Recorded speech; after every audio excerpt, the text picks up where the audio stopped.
Hello, it's Tuesday, June 29. Happy birthday to my lovely daughter, Amy. All right, throwing that out there. So I'm trying to figure out how all this stuff is supposed to connect. I just posted this message out on my Victron Facebook group. So here's the question. The Multiplus gets a negative, a ground coming in from shore power, and it's connected to the ground terminal right behind this metal plate. I'm pretty sure that that ground is connected to this housing ground. So there's a stud back there, that nut. The instructions say that that is supposed to be connected to the vehicle chassis ground. So that kind of makes sense that we would want the 120 volt earth ground to ground out the body of the vehicle. I get it. That makes sense. So then the same ground connection is passed through to here, which goes out to my 120 volt breaker panel, and it supplies a ground circuit to this panel housing as well as all the electrical outlets.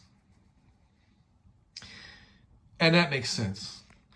Here's the part that's confusing me, or not confusing me, I guess, it just got me kind of concerned. So this 24 volt house battery is going to be connected to this Orion 24 to 12 volt converter. The negative terminal on the input, 24 volt input, and the 12 volt output are tied together.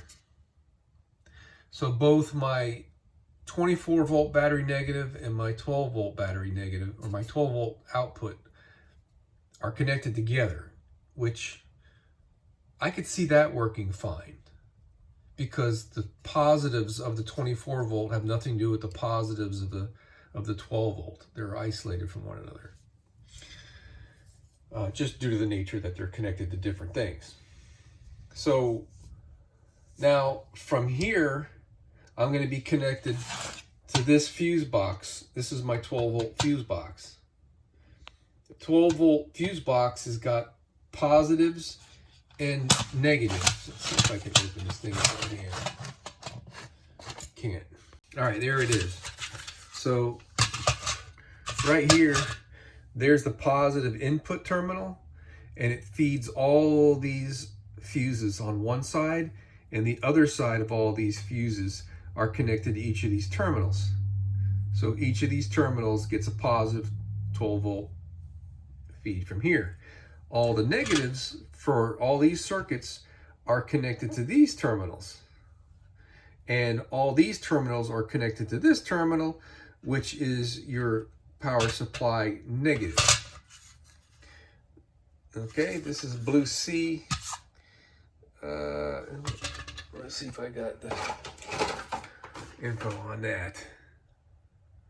12 circuits with cover and negative bus. All right. I specifically bought this because it has its own negative bus, and I'd be able to keep things isolated if I needed to. All right, so now the earth ground from my 120 volt, the negative from my house battery, and the negative from my house circuits are all connected to the vehicle chassis, which is also connected to the vehicle 12 volt starter battery circuits. And one last thing that I've got going on here is this Suburban water heater uses both 120 volts and 12 volts. It's got a 120 volt heating element, and it uses 12 volts right here. Here they are.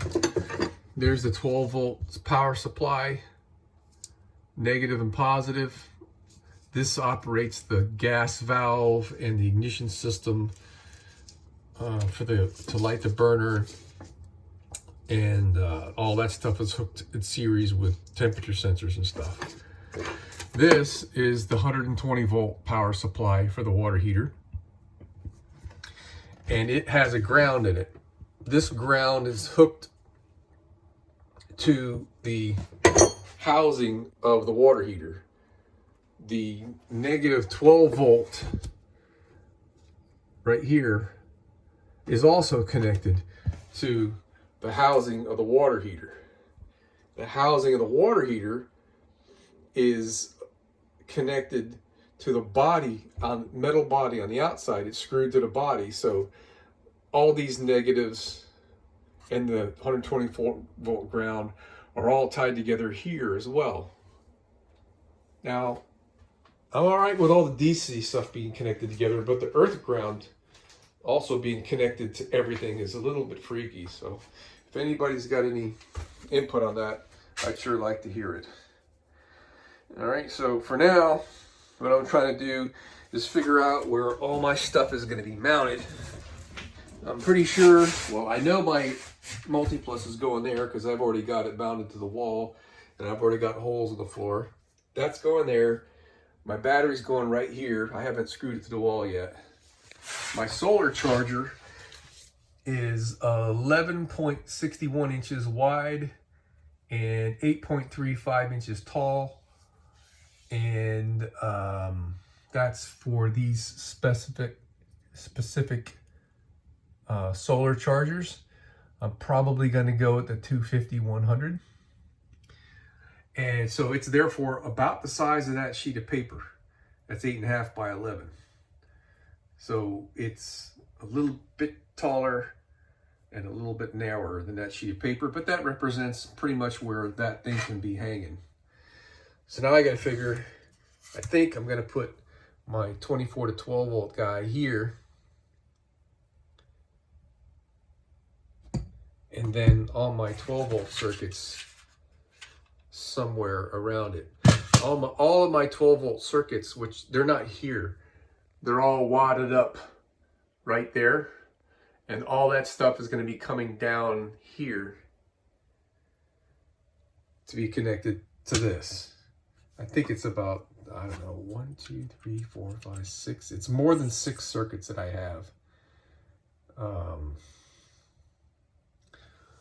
And this one too. This is a separate 12 volt circuit. So, yeah, I gotta figure this stuff out, man. I mean, connecting it all is easy, but knowing if all these negatives can be connected to each other, that's the real question. Oh, the other thing that's going to be coming down this channel is my high voltage from my solar panels to go to my solar charge controller. You know what I just realized? I forgot. I should have circuit breakers between the solar panels and the solar charger. I need another breaker box. Dang. And I don't know where I'm going to fit that. I guess it's going to have to go on this wall.